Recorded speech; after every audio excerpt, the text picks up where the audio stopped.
か言わないで。この先は立ち入り禁止。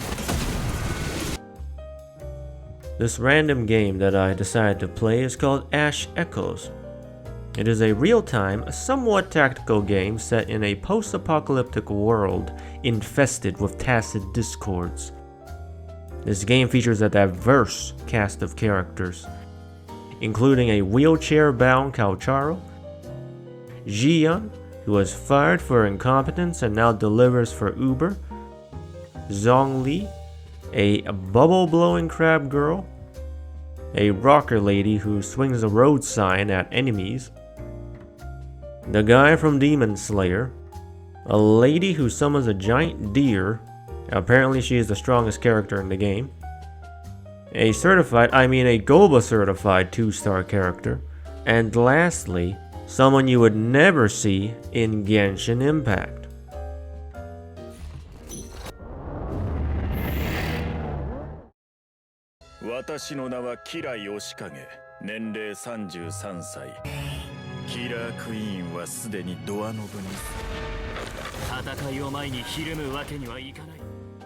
The combat system in this game is pretty good.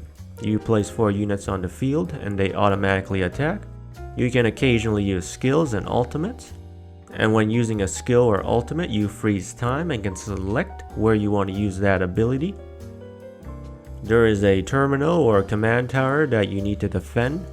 I think this terminal is supposed to represent your main character who is working remotely due to the COVID-19 pandemic restrictions. There are also some elemental interactions. For example, if there is water on the floor, using electricity stuns all the enemies. And this guy summons a pylon that constantly shoots out electricity, so that makes him extremely good in this situation. And if you use a fire ability over a pool of water, the water disappears. And if your characters die in combat, you usually can select a few backup units to replace the fallen comrades. So that's cool, as it is usually quite rare for a gacha game to allow you to swap units mid-combat. Now, there is something very different with the characters here. They don't have stats, and you don't really level them up.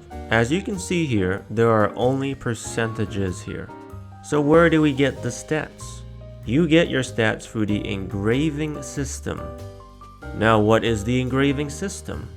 Well, as a man who is apparently one of the top engravers on the entire server, well, I don't really know, to be honest, but here's how I believe it works.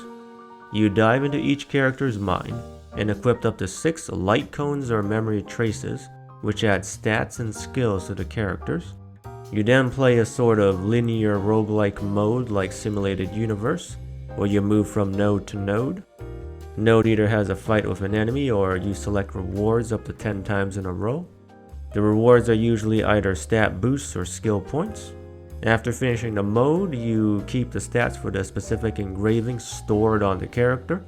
And when you go into actual combat, you select a unit with the engravings you want to be the leader, and then the rest of the team inherits the stats from the leader's engraving and also your account's total engraving score.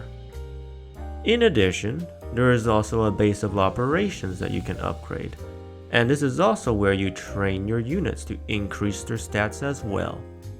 And this thing looks like some kind of insect. Now, maybe I'm just a smooth brain, but I felt the engraving system was not explained very well, and just because it's weird or different doesn't mean it's better. Like in Mormons, we have some very unique factions, but they also do interesting things which provide unique gameplay. Here, for the engraving system, it mostly provides stats and some skills. I don't think it really adds that much gameplay wise, but it's okay, I suppose. Outside of combat, there is a bar that you can decorate with various pieces of furniture that you may find while exploring New Eridu. And you can invite the characters to a date and have tea with them. You mix them a drink, hopefully not spiked, and hopefully you get lucky at the end of the day. I like that.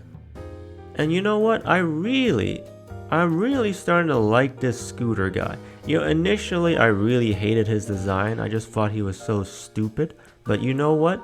It's so stupid that he looks really good. He looks really good. I like him. Not in that way. In da way, okay? In da way.